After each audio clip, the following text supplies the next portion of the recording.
Молко, директорот на Фондот за здравствено осигурување Ден Дончев, ама и од првиот човек на здравството Венко Филипче за новиот скандал Рекет 2.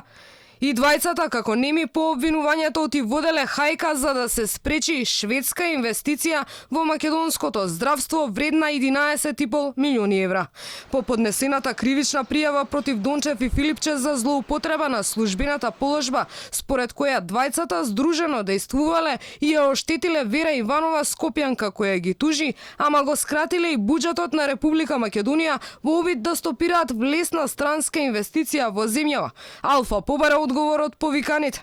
И лично од нив, но и во писмена форма се обративме до нивните кабинети, јавно да го соопштат својот став во врска со обвинувањата.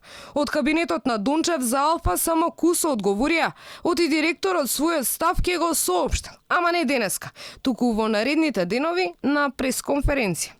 Директно го побаравме и министерот Филипче. Го добивме на неговиот мобилен телефон, но само преку порека. И тој ни го одговори истото, дека за сега нема да коментира ништо и дека деновиве ќе излезал со став. Ама не одговори дали ќе се правда рамо до рамо со директорот на Фондот за здравствено осигурување.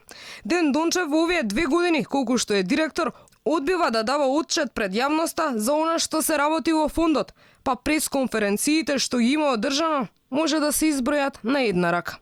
И на последниот брифинг со новинарите одби да даде изјава во камера. Но не заборави неосновано да ја обвини репортерите од и дел од информациите што биле објавени не биле вистини, а на дел од прашањата одговараше со: "А што ве интересира вас тоа? Вие треба да ги информирате граѓаните за новините, а не да прашувате за постапките што се водат во позадина на проектите."